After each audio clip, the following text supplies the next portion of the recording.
Ako po si Ken Pascual. I'm a former OFW pastry chef in Dubai, and this is my Jesus story. Ang buhay ko as OFW ay mahirap siya. So maraming OFW yung makapag-relate nito. Mahaba ang oras sa trabaho. Marami na rin akong napasukang mga hotel doon. And then marami akong naging amo at marami akong mga iba't iba't lahi yung mga nakakasalamuha mo. Araw-araw yung oras ng trabaho, napakahaba ng oras. Minsan inaabot mo yung mga 12 hours. Kailangan mo i-with yung satisfaction ng guests para masatisfy nila yung stay doon at ang experience nila. Ito, pag holiday, hindi ka rin makakapag-day off dahil na although na yung family ko. Kasi nga, siyempre, pag sobrang busy, kailangan mong i-priority yung trabaho ko. Okay naman yung compensation sa hotel.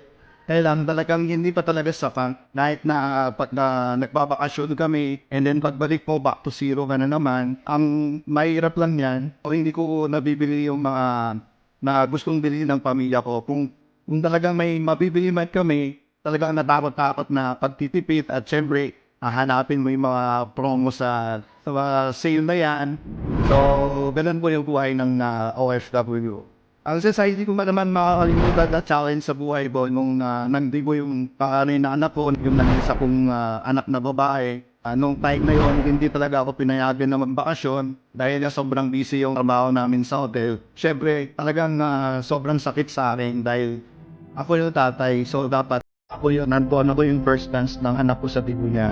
Yung nakilala ko yung JC dahil sa kaibigan ng wife ko na taga-Canada siya. Doon nakita ko yung vision and vision ng ating kumpanya. Ang nagustuhan ko lang doon ay yung ating food. Yun ba lang, nato na pala lahat. Kasama natin yung ating mga logistics, kasama na yung mga health and wellness. Sabi ko, ito na yung time na hinahanap ko na magkakaroon ako ng sariling negosyo at merong mag-mentor sa akin. So ngayon, nabibili ko na rin yung mga gusto ko, yung mga branded na sapatos, yung mga branded na damit. And then, nagkaroon na rin ako ng mga travel incentives na nakukuha sa company.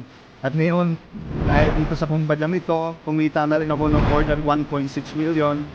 Sobrang thankful and grateful din ako. Nagkaroon na rin kami ng pondo ng family namin na nakuha namin dito sa Ortigas ko. Ngayon, ang advices ko, wag po tayong matakot na sububok ng bago. Sabi nga nila, come out of your comfort zone. Sabi nga nila, more challenging, more experience. Thank you so much Boss Go and Boss Stars. Sa lahat po ng mga mentors ko, sa mga taong nakapaligid sa akin, sa mga kasamaan ko dito sa JC. Maraming salamat sa inyo. And again, with that, to God be the glory. Ako po si Ken Pascual, and this is my JC story.